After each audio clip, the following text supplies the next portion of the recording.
Good morning, good afternoon, and good night everyone. My name is Andrew. Is bottleneck such a bad thing? We are going to find out in today's video, so let's get into it.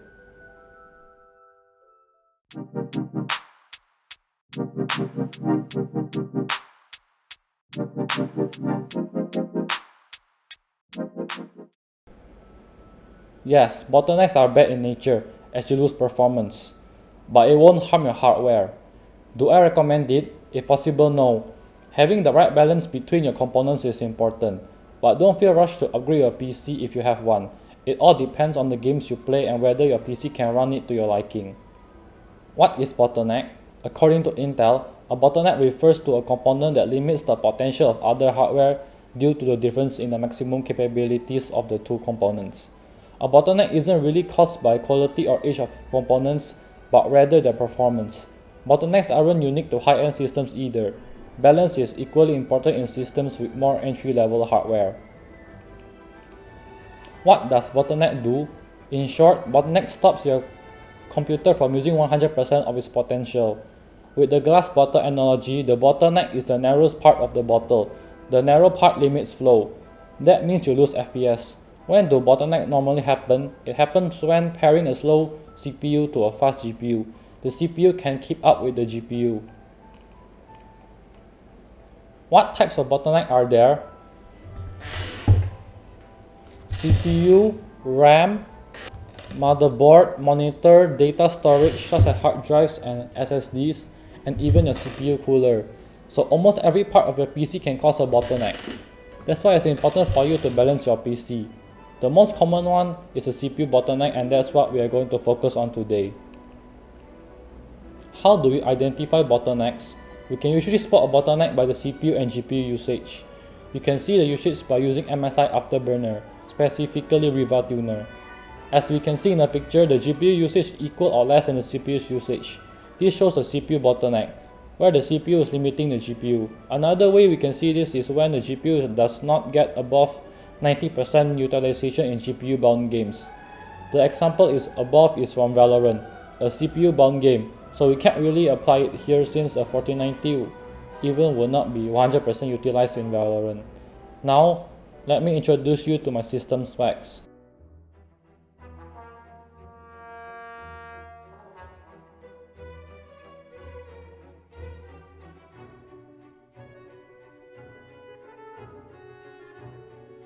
As you can see, my system is not the best, but it works-ish for me. To be clear, the bottleneck of my system is my CPU, motherboard, and monitor. The Xeon is already 12 years old.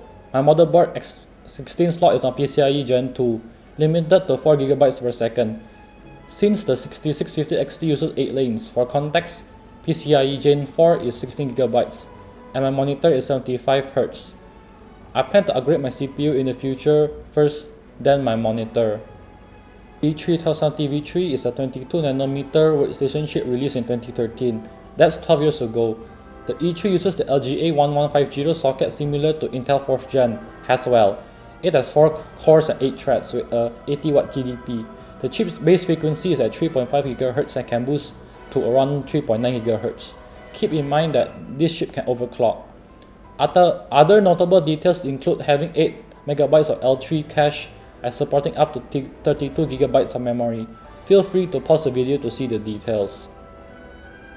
At Cinebench R23, the E3 scores around 4,491 points on multi-core and 957 points on single core, which should be around the performance of the Ryzen 3 3100.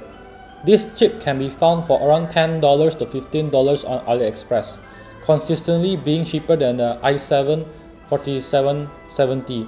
It's only like $10 less, but it adds up. I only recommend this if you are upgrading from a lower class Haswell chip, like upgrading from i3 like my case. There are lots of cheap Optiplex you can buy and upgrade. Just put in an E3 1070V3 with 16GB of DDR3 RAM and it should be an amazing home server or budget gaming PC. Just don't expect amazing performance. There's a lot of YouTube videos about that. Rx6650xt Overview. The Rx6650xt is a mid to low range RDNA 2 GPU released in May 2022 with a launch price of $399.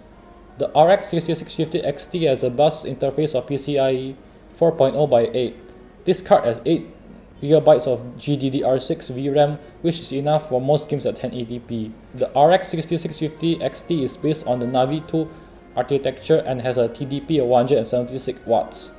The 6650xt has similar performance to the 7600 and the 4060, so some of the data at the benchmark section will use these cards, since there are not much data on the 6650xt. This means that you'll roughly see the performance of the 4060 and 7600 in the benchmark sections later. One of my biggest questions before buying this GPU is what is its difference compared to the 6600XT? To summarize, the 6650XT is like overclocked 6600 with a bigger memory bandwidth, faster memory. The 6650XT is around 8% faster than the 6600XT, which is not bad at all, with a 10% increase in TDP. If you compare the 6650XT to 7600, they are basically the same. Just get the one that looks the best to you. The 7600 should get longer driver support than the 6650XT, so keep that in mind. That's all for now, and let's get into the testing. Match found.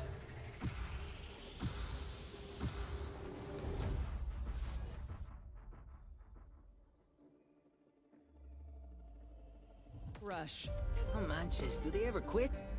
¿Cómo friegan?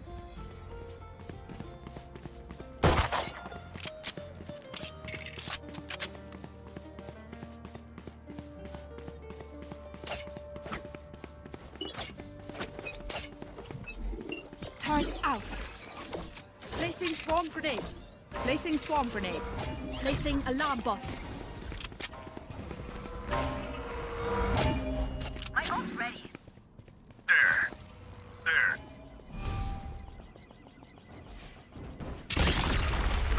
One suppressed. Found them. Down. Spotted B. Here, catch.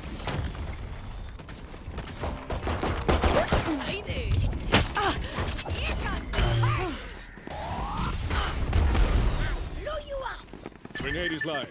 Grenade. Enemy spotted B. Reloading. All missiles away. 30 seconds left.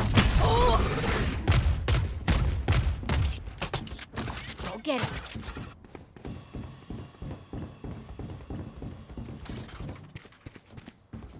Reloading. Uh. 10 seconds left. Spike planted.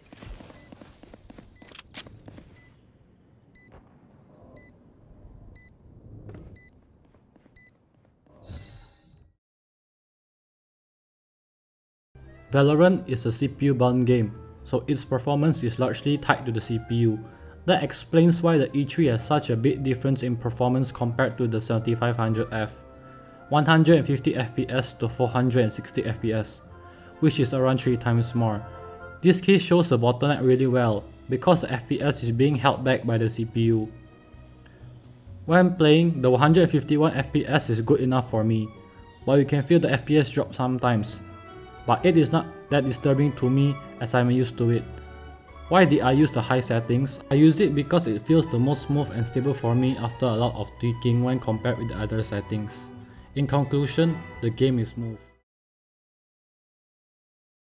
この先は危険だよ。鳴り響け。交互期待。技術まだ来ず。ファイアグレード起動。根は巡る。服を分かちましょう。ふっ。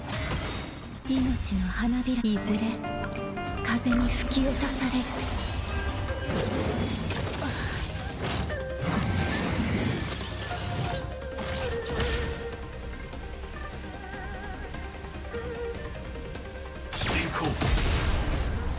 全てが燃え尽きるまで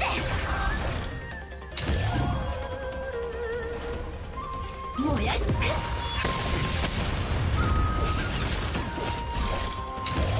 生きるために一生コラボよ。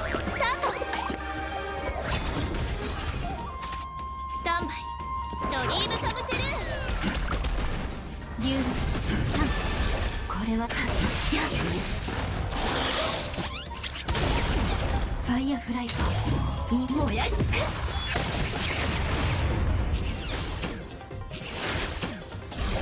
生きるために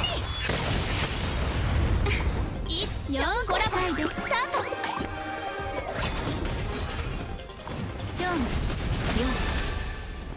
4アドリブではっこれは燃やし尽く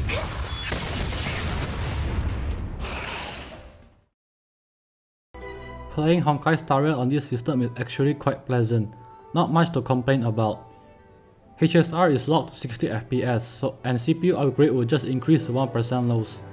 As you can see with the 13500F with a 1% low of 57.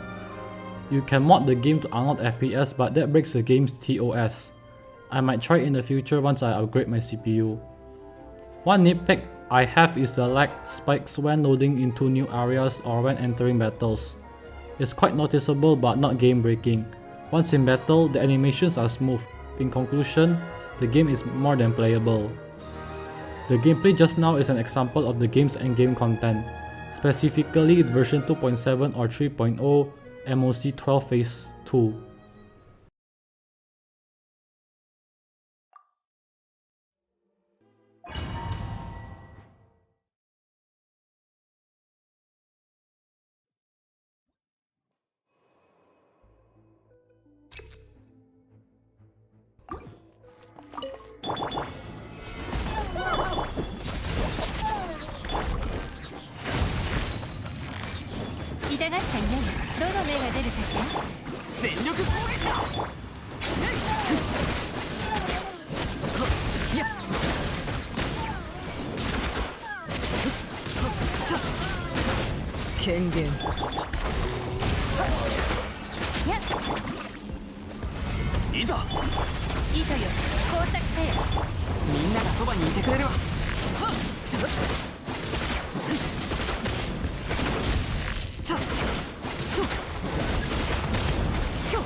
Similar to HSR, Genshin Impact also has 60 FPS cap, but can be increased with special ways.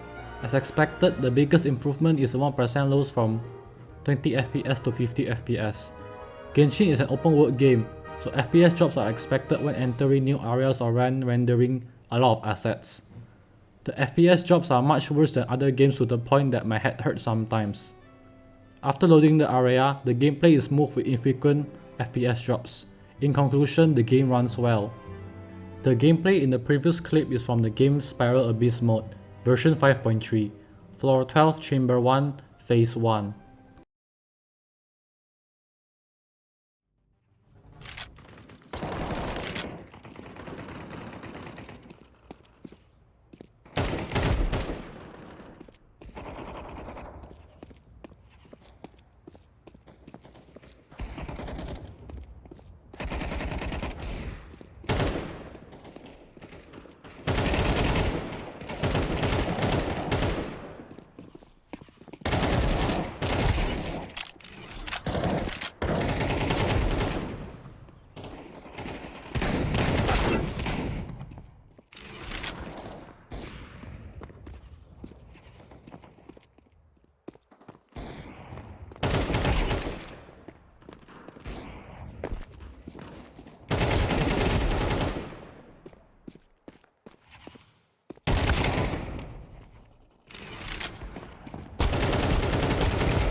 CS2 is also a CPU-bound game. It's also more GPU intensive than Valorant. We can see around a 250% increase from the E3 to a 12400F, proving again that the GPU is a bottleneck. You can see an even larger FPS difference when using the low preset, but I choose the very high preset since it's the most comfortable settings to use after testing. The higher the visual quality and resolution, the more it tilts to being GPU bound. Overall, the game is running well enough that I can enjoy the game without much complaint.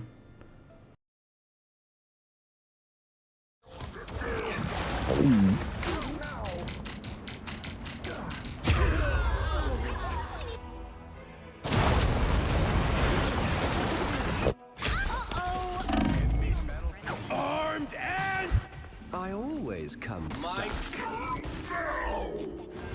Theory is almost yours! Control lost! The more the merrier. Focus on the battle.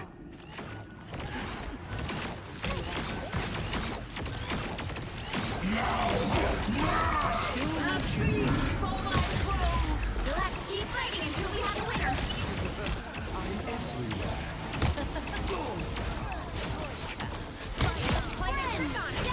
Feel the wrath of the goddess! Your powers are mine! Feel the wrath of the goddess! The sky fell on them.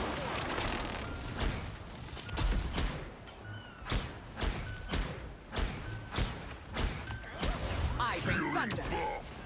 The more the merrier. I'm perfect! So let's keep fighting until we have a winner.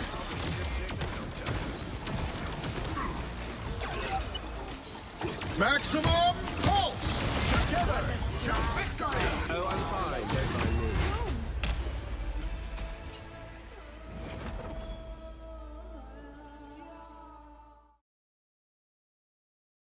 Sadly, I can't provide another data to compare the E3 to in this game. Not many people use FrameGen. I might retest it once I acquire a new CPU. The game is smooth when playing it. I don't remember experiencing any major drops in FPS, so that's good. Keep in mind that using FrameGen will introduce input lag, but I am not good enough at the game to feel the difference. In short, Marvel Rivals runs smooth enough to enjoy playing.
Elden Ring is a GPU-intensive game, so it utilizes the GPU more than the CPU. In this case, the GPU is a limiting factor. Upgrading to a 3600 gave us a 200% increase in the average FPS, which makes the games more enjoyable to play. The 1% loss increasing 1000% from 6 to 61 FPS also can't be overlooked. This will definitely increase the enjoyability of the game by reducing massive stutters, which also helps you from breaking immersion. The game does not feel the best to me, but you can lock the FPS to 30 to get a console-like experience. In conclusion, the game runs well enough for you to play.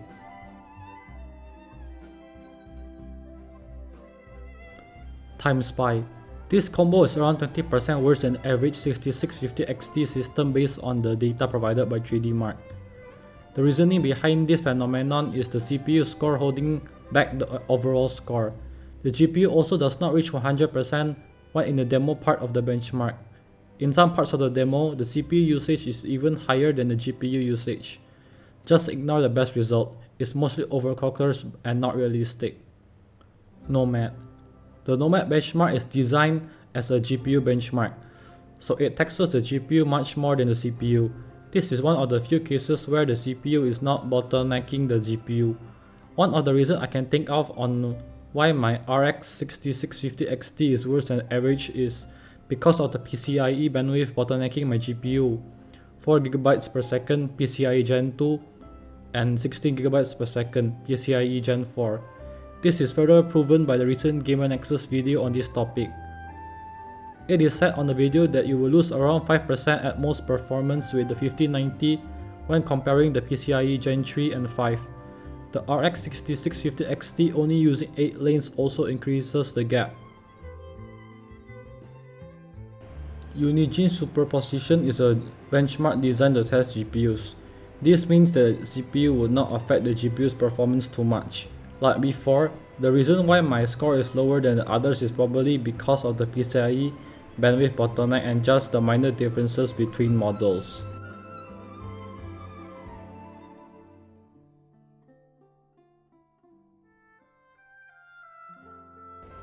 Should you do this? The short answer is no. The long answer is no, but yes in some cases. You should not invest in a 12-year-old socket, unless you are trying to upgrade from older system like my case. I upgraded from i3 4130 to this CPU.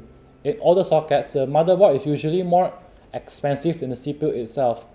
So I only recommend this if you are able to get Optiplex or something similar for cheap. I only recommend this CPU if you want to build a cheap home server. As you can see, the E3 bottlenecks the Rx6650xt really hard, so I do not recommend having this configuration, unless you want to have a footstep upgrade. You have an old PC and it can run the games you want to play, and you just have enough money for a GPU at the moment and you plan to upgrade the CPU in the future. It's what I rationalized when I built this system 3 years ago, but things didn't turn out well for me and I'm still stuck with this CPU. Even with this situation, it might be better for you to just get an APU like the Ryzen 8000 series. I'm not that familiar with that, so I can't make too much comments about it.